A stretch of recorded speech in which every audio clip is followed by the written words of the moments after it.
Rain hammers against the window of a stone farmhouse in rural Yorkshire, England.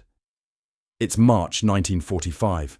The war in Europe staggers toward its final breath. But here, in this corner of Britain, another kind of battle rages. One fought not with rifles and grenades, but with silence, contempt, and the weight of unspoken words. Stay with me to the end, and if you want more real World War II stories like this, please like the video, subscribe, and support the channel so we can keep bringing you these powerful histories. Inside the farmhouse kitchen, 23-year-old Hauptmann Klaus Richter sits at a wooden table, his Wehrmacht uniform replaced by the coarse brown clothing issued to prisoners of war. His jaw is set, his eyes fixed on the floor. Across from him, the 17-year-old Margaret Patterson moves through the kitchen with deliberate grace, setting down a plate of bread and weak tea. He doesn't look up. He never does.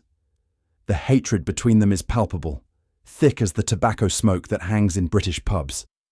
But in 6 months, everything will change in a way that will leave their village of Thornbury stunned, divided, and ultimately transformed.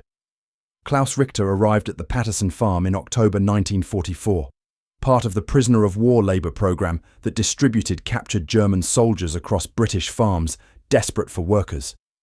The men had gone to war. The fields needed tending. Thomas Patterson, a weathered farmer with calloused hands and a pragmatic heart, saw in the German prisoner merely another pair of hands to harvest the autumn potatoes. But Margaret Patterson saw something else entirely. Her brother William had died at Normandy just 4 months earlier.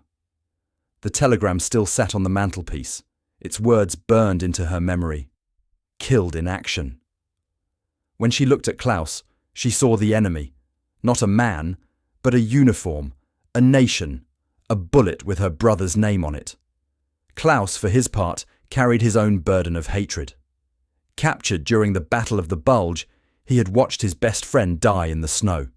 He despised everything British, their reserved politeness that masked what he saw as hypocrisy, their victory that had come at the cost of his homeland's destruction, their righteous certainty about the war's moral simplicity. For the first months, they existed in parallel universes. Margaret would leave his meals outside the barn where he slept. Klaus would complete his farm work in rigid silence, speaking only when absolutely necessary to Thomas Patterson. When their paths crossed in the farmyard, she would turn away. He would stare straight ahead. The other villagers whispered about the tension at the Patterson farm, about the girl whose grief had hardened into something cold and unyielding. It happened on a bitter February morning. Margaret was crossing the icy farmyard when she heard a sharp crack, then a desperate, frightened bleating.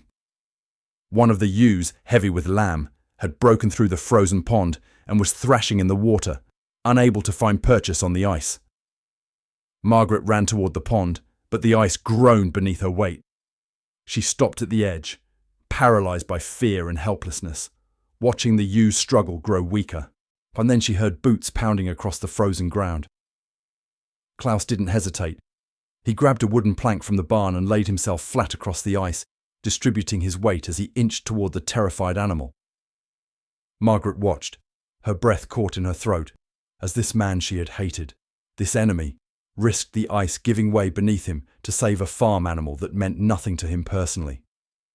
He reached the ewe, looped rope around her middle, and pulled. The ice cracked ominously. Margaret heard herself scream a warning, and in that moment, something broke inside her. Not the ice, but something harder to name. Klaus dragged the ewe to safety, then lay on the frozen ground for a moment, breathing hard, his hands bleeding from the rope burn. "Danke," Margaret whispered. Then corrected herself. "Thank you." Klaus looked at her for the first time in months, really looked at her. "She carries life," he said in halting English. "Life is precious now." After that morning, something shifted. Margaret began leaving Klaus's meals on the barn table instead of outside the door. He began nodding to her in the farmyard. Thomas Patterson noticed the change and said nothing, wisdom earned from 30 years of marriage teaching him when to let silence do its work. One evening in late March, Margaret brought Klaus a cup of tea while he repaired a plough in the barn. She intended to leave immediately, but he spoke. "Your brother." He was soldier. The question should have been an insult, a reopening of wounds.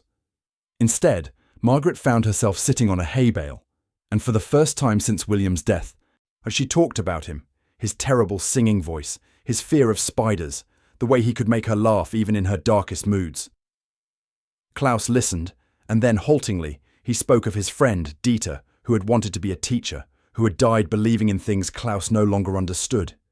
They didn't speak of politics or blame or the righteousness of either side. They spoke of loss, and in loss, they found an unexpected common ground.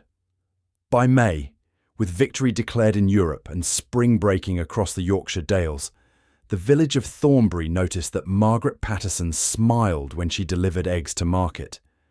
They noticed that the German prisoner working the Paterson farm no longer moved with the mechanical efficiency of a man completing a sentence, but with something that looked almost like belonging. Is when Thomas Paterson announced that he had requested Klaus remain on the farm as paid labour after his official release from POW status. The village erupted. Margaret's aunt refused to speak to the family. The vicar delivered a sermon about forgiveness that satisfied no one. At the village pub, men who had lost sons and brothers muttered darkly about collaboration and betrayal. The breaking point came when Margaret and Klaus were seen talking together at the edge of the north field, his hand steadying her elbow as she crossed a muddy patch.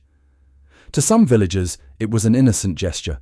To others, it was proof of something shameful, something that betrayed every British soldier who had fallen. "How can you bear his presence?" Margaret's childhood friend demanded in the village square. "How can you smile at him after what they did to William?" Margaret's answer silenced the crowd.